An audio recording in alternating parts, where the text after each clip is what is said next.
Yo soy la doctora Anabel Saldaña González. Soy médico radiólogo adscrito al servicio de resonancia del Hospital de Especialidades del Siglo XXI. En esta ocasión les voy a hablar acerca de la utilidad de resonancia magnética multiparamétrica en el diagnóstico del cáncer de próstata. Los objetivos de esta presentación son conocer cómo se divide anatómicamente la próstata para su estudio, definir qué es el cáncer de próstata clínicamente significativo, describir el protocolo que se utiliza para la realización de la resonancia multiparamétrica de próstata y cuál es la relevancia de este método de imagen para el diagnóstico del cáncer de próstata clínicamente significativo. Revisar en qué consiste el sistema de clasificación PIRADS versión 2.1, que es la última versión, basado en los hallazgos de la resonancia magnética multiparamétrica de próstata y analizar por último casos clínicos representativos. El cáncer de próstata es la neoplasia maligna más común en los hombres de edad avanzada.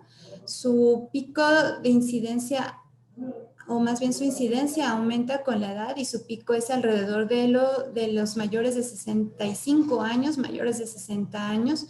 Es la segunda causa principal de mortalidad por cáncer en los países occidentales, en los hombres. Y después, en segundo lugar, se encuentra el cáncer de pulmón. El adenocarcinoma prostático es el tipo histológico más común, ya que el origen de las neoplasias es específicamente en los acinos de los conductos prostáticos, y la parte anatómica de la próstata que se afecta en un mayor porcentaje es la próstata posterior y periférica versus la zona anterior y central de la glándula, con un 30% de los casos. El 80% de los cánceres de próstata se detectan mientras el cáncer está en la glándula. Esto es gracias al cribado mediante los estudios de laboratorio de niveles de antígeno prostático y mediante el examen rectal digital en los pacientes mayores de 60 a 65 años. Comenzamos con la división anatómica de la próstata para su estudio. En esta se distinguen 4 zonas anatómicas. Estas son en la zona periférica, que se encuentra en la parte posterior y lateral de la glándula, que está representada en el color morado. En la parte central de la glándula se va a encontrar la zona de transición y la zona central, representadas en color amarillo y verde respectivamente. Esta zona, la zona de transición, se va a encontrar rodeando la uretra prostática en todas sus porciones, y la zona central la vamos a identificar posterior a la zona transicional, únicamente en la base de la glándula, y esta se va a encontrar rodeando los conductos eyaculadores. En la parte anterior de la glándula vamos a encontrar el estroma fibromuscular anterior, que está representado en color azul. La zona periférica mencionábamos que es el origen más, en el mayor porcentaje de los casos del cáncer de próstata. De un 70 a 75% de los casos se originan en esta localización. Por eso es más fácil detectarlos mediante el examen rectal digital, porque se encuentra en la parte posterior. La zona de transición le sigue en cuanto a frecuencia del origen del cáncer de próstata. Aproximadamente un 25 a 30% de los casos se desarrollan en esta localización. Y por último, en la zona central y estroma fibromuscular anterior también se puede desarrollar o originar cáncer en esta localización, pero es menos frecuente que en las 2 primeras zonas. El estroma fibromuscular anterior carece de tejido glandular. Debido a la forma de pirámide invertida que tiene la glándula prostática, se puede dividir o se pueden distinguir en ella 3 porciones: la que corresponde a la base, a la porción media de la glándula y al vértice. A su vez, estas porciones se dividen en cortes axiales, que están representados en este esquema, y en la zona transicional se dividen aparte en un sector anterior y posterior, la zona central en un lado derecho e izquierdo, La zona periférica en una parte posterolateral y posteromedial en las diferentes porciones de la glándula. Y pues el estroma fibromuscular anterior en un lado derecho y en un lado izquierdo. Esto es una división en un mapa de sectores para facilitar la localización de las lesiones. Esta es una representación por resonancia magnética de las diferentes porciones en planos axiales y vemos aquí como en esta secuencia T2 se pueden distinguir cada una de las zonas y la intensidad de señal normal de cada una de ellas. Vemos que el estroma fibromuscular anterior, al no tener tejido glandular, se observa marcadamente hipointensa.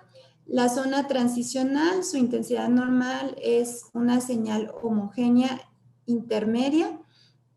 La zona transicional se observa con una intensidad de señal más heterogénea porque en esta siempre se van a encontrar generalmente nódulos por la hiperplasia prostática benigna, que es la zona que está aumentada de tamaño por esta patología benigna.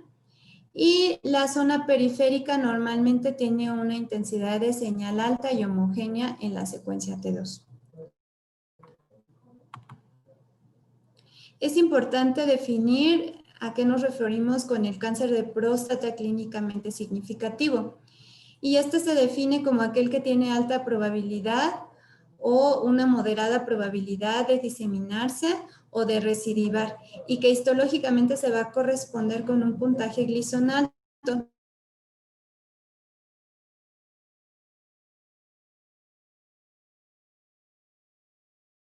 Mayor de 0.5 centímetros cúbicos. Esto es importante porque a diferencia del no significativo, el no significativo es de crecimiento lento y es muy improbable que metastatice. Entonces, estos pacientes pueden quedarse únicamente bajo seguimiento con vigilancia activa, ya que el tratamiento que se requiere para aquellos casos con cáncer clínicamente significativo es un tratamiento muy radical, con radioterapia o resección radical, que para el caso de los pacientes les conlleva a efectos graves adversos, como son de que van desde la incontinencia urinaria, estenosis uretral, impotencia sexual y aumento de la morbimortalidad en el perioperatorio. Entonces, si se puede tratar únicamente con vigilancia aquellos casos que no sean significativos, es mucho mejor para el paciente. Entonces, decíamos que el cáncer clínicamente significativo se correspondía a un puntaje Gleason alto mayor o igual a 7.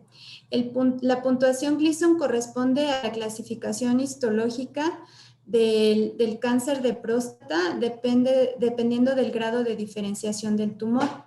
Un tumor bien diferenciado con un puntaje de 2 a 6 corresponde a un cáncer clínicamente no significativo, es decir, que es muy improbable que metastatice. El puntaje de 7, que indica moderadamente diferenciado, o un puntaje de 8 a 10, que indica una diferenciación pobre, esos puntajes se corresponden con un cáncer de próstata clínicamente significativo que puede metastatizar o recidivar. Entonces, estos casos son importantes porque estos casos sí se les tiene que dar un tratamiento curativo. El puntaje Gleason se obtiene con la suma de los dos patrones histológicos más predominantes. Clínicamente, bueno, hay 5 patrones histológicos, pero clínicamente los últimos 3 son los más relevantes para la asignación de la puntuación Gleason en cuanto a la clasificación en significativo o no significativo. Entonces tenemos que un puntaje Gleason menor o igual a 6 representa un tumor bien diferenciado. Un tumor con puntaje 7 moderadamente diferenciado y un 8 a 10 pobremente diferenciado. Se pone primero el patrón que predomina más y en segundo lugar el segundo más predominante. Entonces, el cáncer de próstata clínicamente significativo se puede ver por imagen, a diferencia del no significativo, que por imagen se ve en las secuencias de difusión con poca o nula restricción, como en el ejemplo de resonancia multiparamétrica. Se denomina así, ya que se evalúa múltiples secuencias, las cuales evalúan parámetros tanto morfológicos como funcionales. Como protocolo utilizamos secuencias T2 en un plano sagital, axial y coronal, secuencias T1 en planos axiales, en secuencia simple y en secuencia dinámica con contraste, y la secuencia de difusión en valoración conjunta con el mapa de ADC. Las morfológicas son las secuencias T1 y las secuencias T2. La secuencia T2 nos va a servir, aparte para delimitar la anatomía por zonas de la próstata, va a ser la secuencia principal para determinar la presencia de cáncer clínicamente significativo por imagen en la zona transicional. Aunque el PIRATS no lo menciona, también se puede utilizar para clasificar aquellas lesiones que afectan la zona central y el estroma fibromuscular anterior. Aquí, por ejemplo, vemos una imagen de resonancia magnética en donde se observan las secuencias T2 y la difusión y el mapa. Entonces se observa que hay afectación tanto de los sectores anterior y posterior de la zona transicional derecha como afectación del estroma fibromuscular anterior. Vemos que la secuencia principal para asignar el PIRAS sería la secuencia T2, sin embargo también se observan alteraciones en el resto de las secuencias, que son la de mapa de S y la de difusión, en donde se ve que restringe. La secuencia T1 nos va a servir principalmente para evaluar aquellos casos en los que se ha realizado una biopsia recientemente y para poder diferenciar depósitos de sangre por la realización de una biopsia previa y poder así determinarlos como tal y diferenciarlos de las lesiones, porque podrían simular las lesiones ya que pueden restringir en las secuencias de difusión. Esa es su principal utilidad de la secuencia T1. En cuanto a las funcionales, tenemos la difusión y el mapa de ADC. La difusión es la señalada en la primera imagen y el mapa de ADC en la segunda. Esta es la secuencia principal para determinar la presencia de cáncer clínicamente significativo en la zona periférica, lo cual se vería por imagen más o menos así representado en este caso. Vemos inicialmente las secuencias de difusión y de mapa de ADC en donde se ve afectación de la región posterolateral izquierda de la zona periférica, donde se ve una evidente zona focal de resto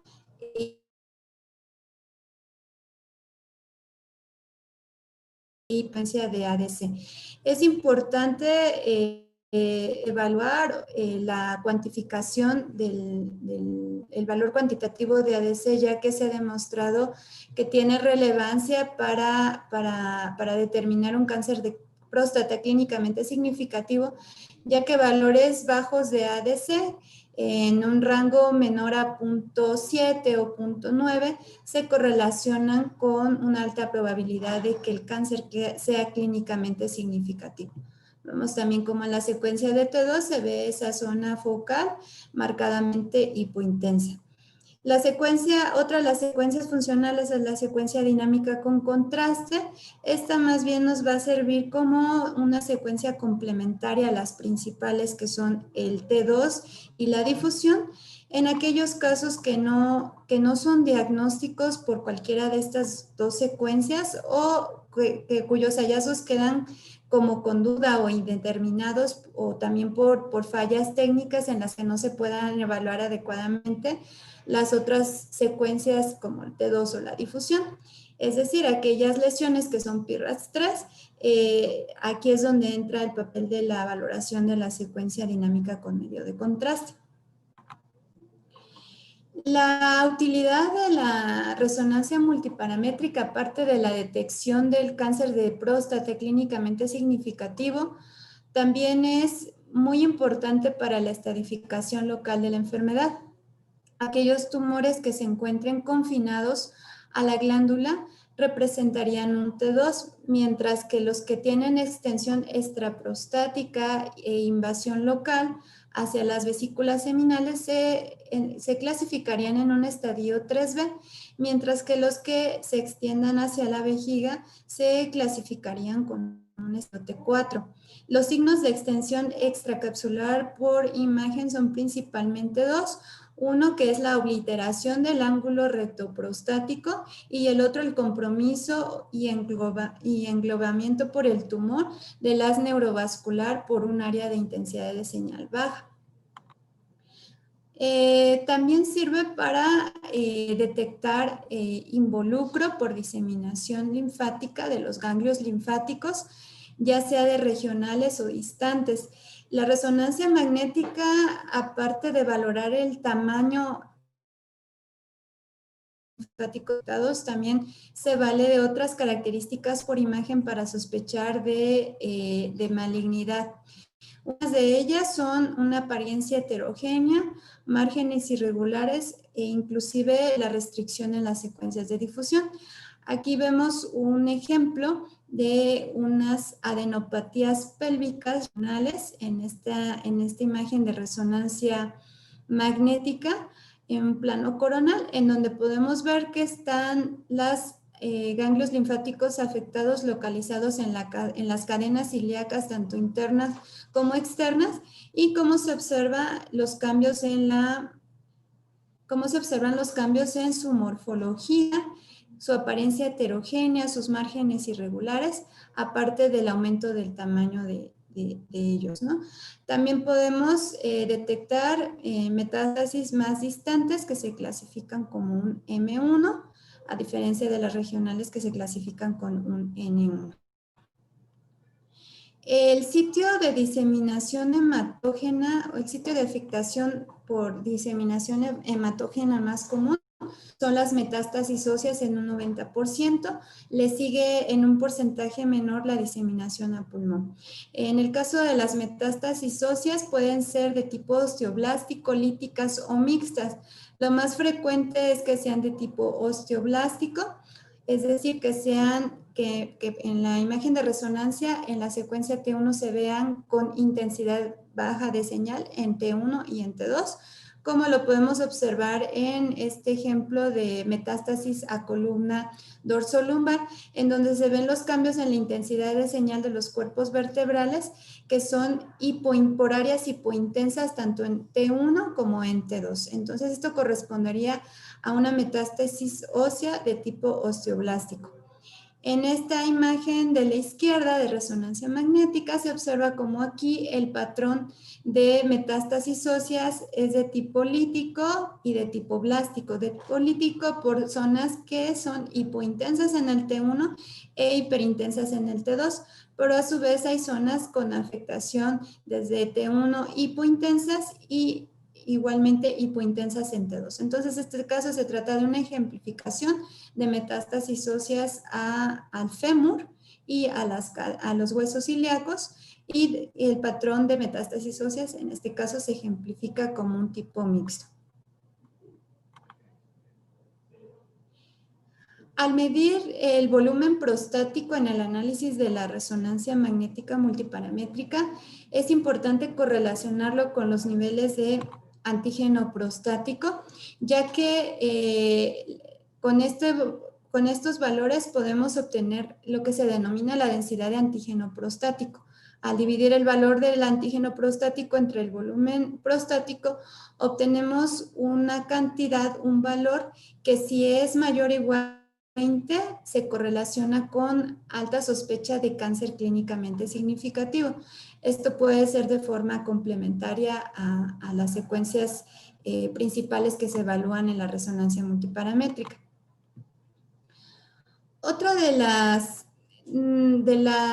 utilidad de la resonancia multiparamétrica en el cáncer de próstata no es solamente para describir sus hallazgos por imagen, también es de suma importancia hacer una biopsia dirigida de la lesión que tenga alta o muy alta probabilidad de cáncer clínicamente significativo.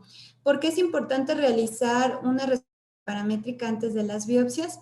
Porque así podemos disminuir el número de infradiagnósticos, como se ejemplifica en la primera imagen, de infradiagnósticos clínicamente significativo. Aquí en las imágenes se representan un color, lo que correspondería a un cáncer clínicamente significativo, y en un color gris periférico, lo que correspondería a un cáncer no significativo.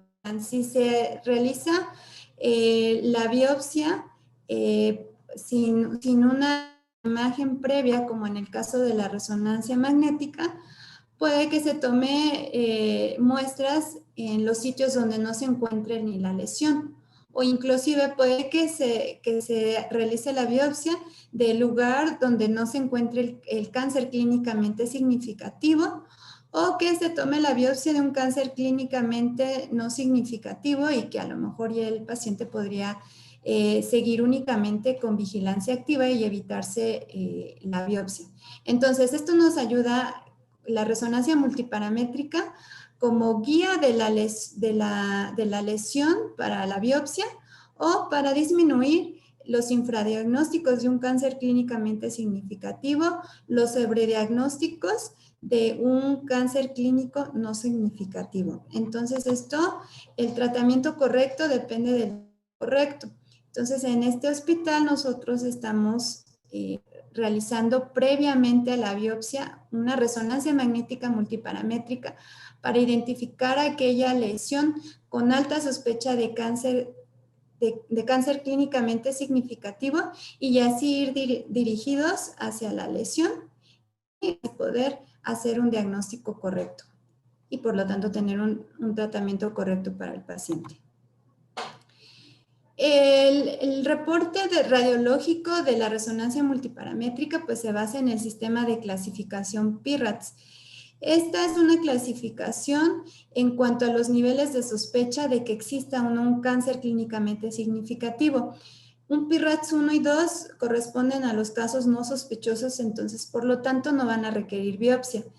El PIRATS 3 es una sospecha intermedia o indeterminada de un cáncer significativo, y la biopsia solamente va a estar indicada para aquellos casos clínicos que sean muy sugestivos.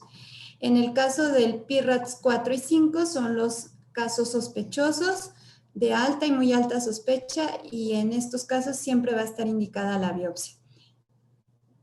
La categoría PIRATS no se va a asignar para aquellos casos en los que solamente se esté evaluando la recurrencia post-tratamiento de próstata, en la progresión de vigilancia activa y en la evaluación de enfermedad a distancia. Para estos casos no se va a asignar categoría PIRATS.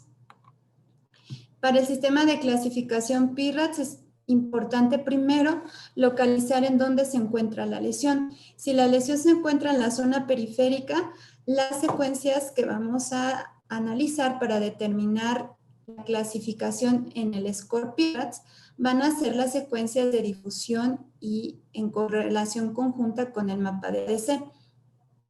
Y si la localización de la lesión es en la zona transicional, lo que vamos a evaluar primariamente para determinar el PIRATS va a ser la secuencia T2. Sin embargo, se va a hacer una valoración también al igual en las otras secuencias. Entonces tenemos que un PIRATS 1 son hallazgos normales. En el PIRATS 1, para el caso de la zona periférica, se observa una intensidad de señal alta homogénea en el T2 y no hay restricción en la difusión. En el PIRADS2 son hallazgos benignos con baja sospecha de malignidad.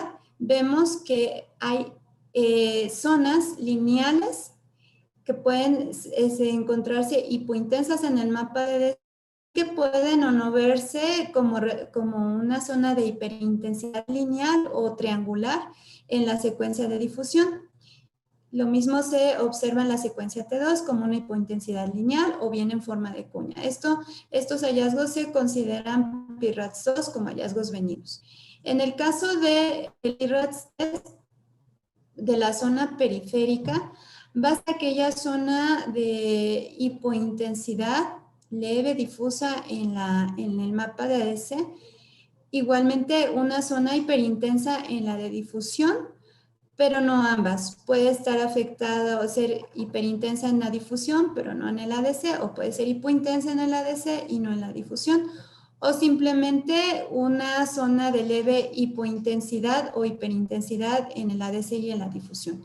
Es decir, el PIRADS3 son hallazgos indeterminados que no engloban ni dentro de los hallazgos benignos no sospechosos o de los sospechosos. Entonces, en el PIRADS4 tenemos que va a haber zonas, para el caso de la zona periférica, zonas focales con restricción en las secuencias de difusión y ADC.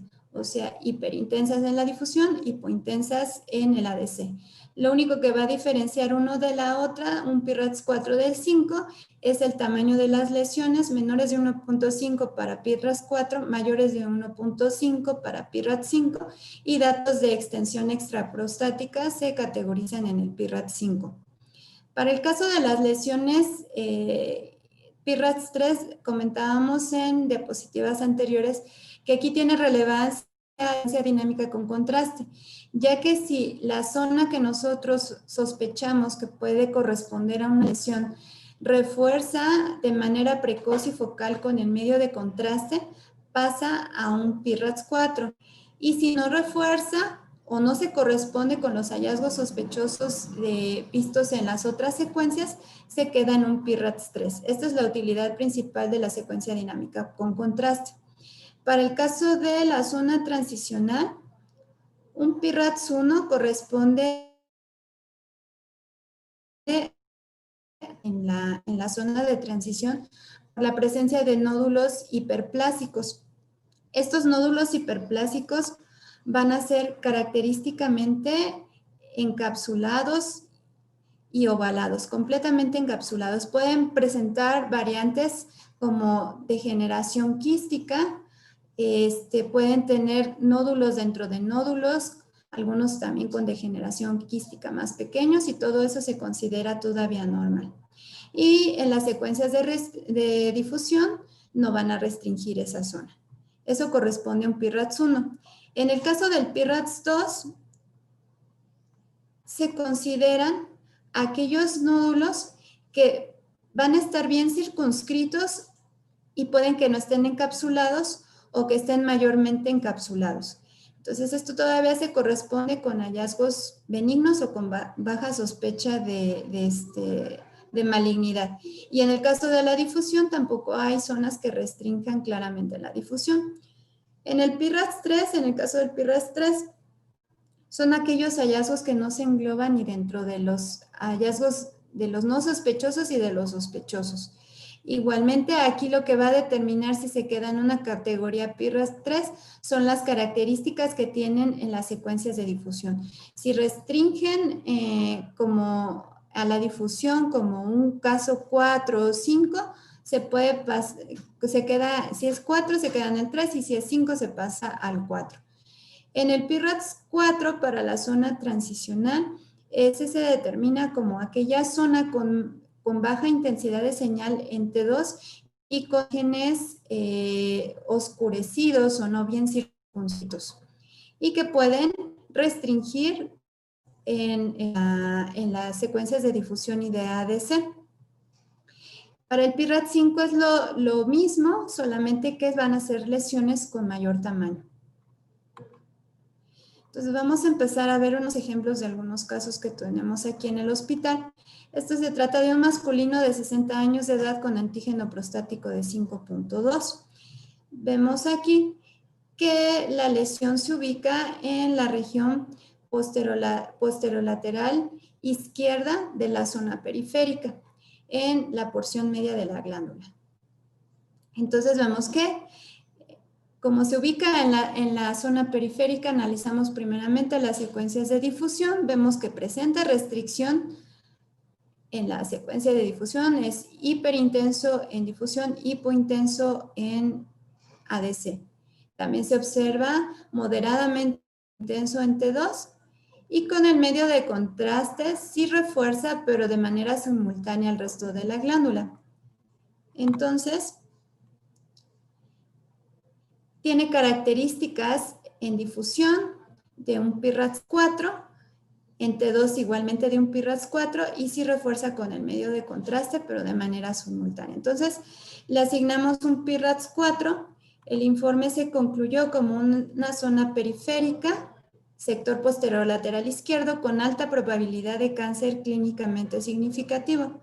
Y el resultado histopatológico fue un adenocarcinoma acinar izquierdo, con un Gleason correspondiente a un cáncer clínicamente significativo, un Gleason 8.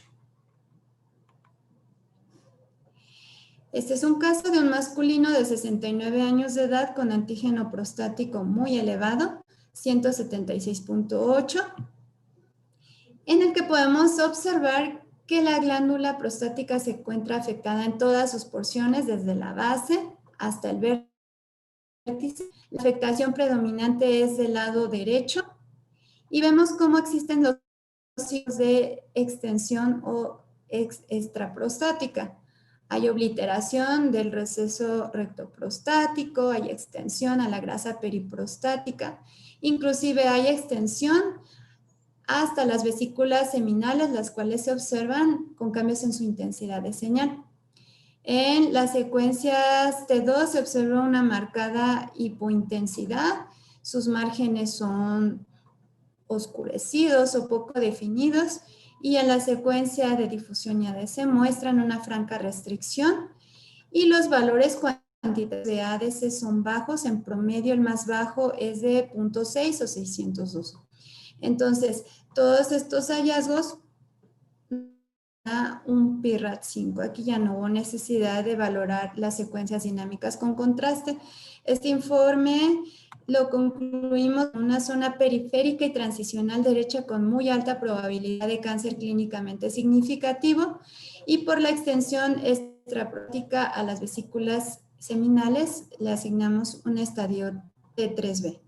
El resultado histopatológico fue un adenocarcinoma acinar izquierdo, un Gleason 9. Todos estos hallazgos pues se corresponden con lo que vimos por imagen y con lo que ya podíamos predecir desde sus antígenos, desde sus niveles de antígeno prostático elevados. Este es otro caso de un masculino de 70 años de edad con un antígeno prostático no tan elevado, de 10.5. Sin embargo, al analizar su estudio de resonancia magnética multiparamétrica, vemos que está afectada igualmente, como en el caso anterior, la mayor parte de la glándula en sus 3 porciones. La afectación aquí principalmente es en la zona periférica, tanto posteromedial como posterolateral del lado derecho, con un poquito de extensión también hacia la zona transicional del mismo lado.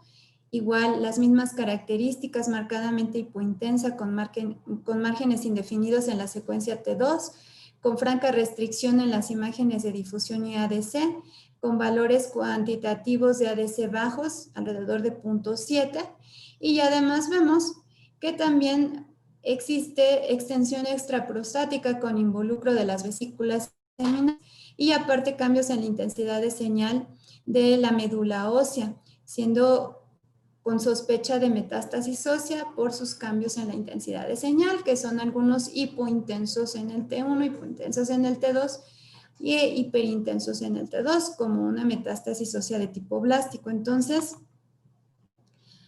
por el simple hecho de tener ya extensión extraprostática, se le asigna un PIRADS 5 no es necesaria la valoración con el medio de contraste. Se concluye como una zona periférica y transicional derecha con probabilidad muy alta de cáncer clínicamente significativo, con extensión extraprostática, infiltración de vesículas seminales, estadio T3B, y metástasis óseas de tipo mixto. El resultado histopatológico fue también un adenocarcinoma acinar izquierdo con un Gleason alto de 9. Este es otro caso de un masculino de 73 años de edad con un antígeno prostático de 5. Vemos que la lesión se localiza en la zona periférica posterolateral derecha del vértice.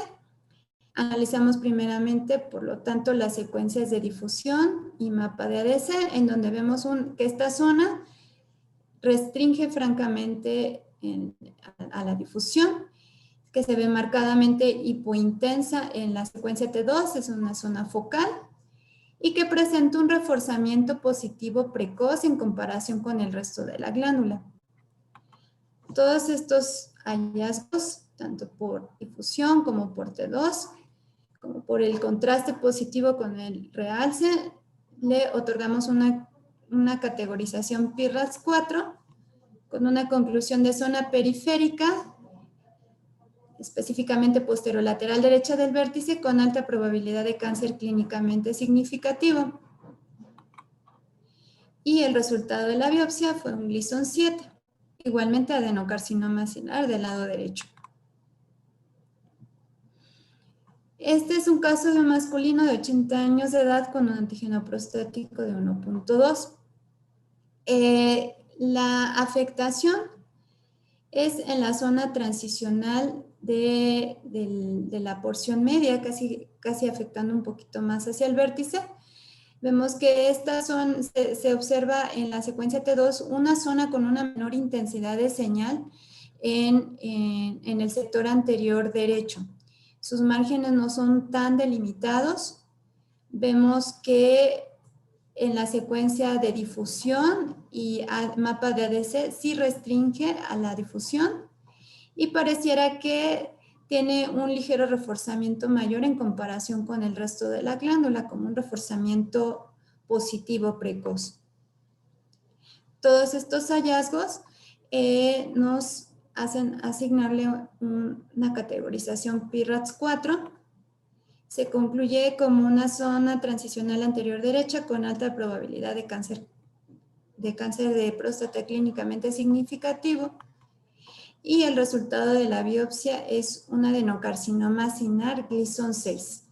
Un Gleason 6, si recuerdan, no corresponde con cáncer de próstata clínicamente significativo. Todos estos casos son con resultados de biopsias guiadas previamente por la lesión ubicada por la resonancia magnética multiparamétrica. Aquí tenemos otro caso, un masculino de 77 años de edad con un antígeno prostático de 17.3. Ubicamos que la afectación se encuentra principalmente en la zona periférica, por eso analizamos primeramente la secuencia de difusión y mapa de ADC. Vemos que restringe, se ve hiperintensa en la difusión, hipointensa en el ADC. En la secuencia T2 hay una zona no focalizada, como de márgenes indefinidos, con moderada hipointensidad de señal. De acuerdo a estas características, lo categorizamos por su tamaño en un PIRADS 5, tanto por el T2 como por la difusión. No fue necesaria la aplicación del medio de contraste, bueno, el análisis de la secuencia dinámica con contraste. El informe lo concluimos como una zona periférica izquierda que afecta al sector posteromedial y posterolateral de la porción media, con alta probabilidad de cáncer clínicamente significativo, o sea, un PIRADS 5. El resultado fue, de las diferentes muestras que se enviaron a patología, un Gleason 6, zonas con Gleason 6, zonas con Gleason 7 y 8, estas zonas sí correspondieron con un cáncer clínicamente significativo. Este es otro caso, masculino de 69 años de edad con un antígeno prostático igualmente muy elevado de 300. Aquí la afectación fue de toda la glándula, principalmente en la zona periférica. Vean cómo se ve marcadamente hiperintensa en la difusión, marcadamente hipointensa en el mapa de ADC y muy hipointensa también en la secuencia T2. Inclusive desde aquí se observa que hay extensión extraprostática hacia la grasa periprostática, hay involucro de la vejiga, hay diseminación linfática con adenopatías en las cadenas ilíacas internas y externas, y aparte tiene metástasis ósea. Entonces, por el simple hecho de la extensión extraprostática y todas las características, se le asigna un PIRAT-5.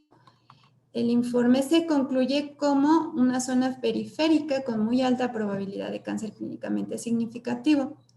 El resultado histopatológico fue un adenocarcinoma acinar Gleason 9 y nos reportaron también que existía una invasión perineural y linfática, lo cual ya lo podíamos observar desde la imagen por resonancia magnética. Este es otro caso masculino de 76 años con un antígeno prostático de 7.9. Localizamos la lesión en la zona periférica, analizamos primeramente la secuencia de difusión y mapa de ADC, donde se observa una zona que afecta a la región posteriormedial y posterolateral de la zona periférica derecha, que es marcadamente hiperintensa en la difusión, marcadamente hipointensa en el mapa de ADC y marcadamente hipointensa en el T2. Igual sus márgenes no están bien definidos, aparentemente confinada únicamente a la glándula. Se le asigna un PIRAT-5 por el tamaño de la lesión. Se concluye como una zona periférica derecha con afectación de su sector posteromedial y posterolateral en la porción media de la glándula, con alta probabilidad de cáncer de próstata clínicamente significativo, y el resultado correspondió con un Gleason 9 y 10, o sea, cáncer clínicamente significativo. Este es otro caso. Masculino de 66 años de edad con un antígeno prostático de 32.8. En este caso llama la atención un importante tamaño de la glándula prostática, principalmente a expensas de la zona transicional. Llama la atención este nódulo de mayor tamaño que se encuentra hacia la base de la glándula, que en los cortes axiales se observa que abarca tanto el sector anterior como posterior de la zona transicional izquierda. En el T2 se ve como márgenes un tanto indefinidos, oscurecidos. Sin embargo, si analizamos la secuencia de difusión y mapa de ADC, en la secuencia de ADC se observa una hipointensidad leve, pero realmente en la difusión no se observa una hiperintensidad como tal.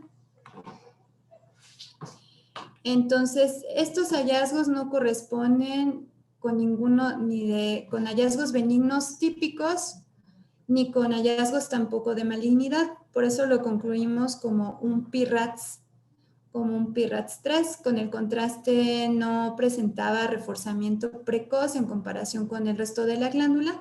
Se dejó en un PIRATS 3 con probabilidad intermedia o indeterminada de cáncer clínicamente significativo, y el resultado de la biopsia fue una hiperplasia adenomatosa y prostatitis crónica, es decir, nada que correspondiera con cáncer de próstata.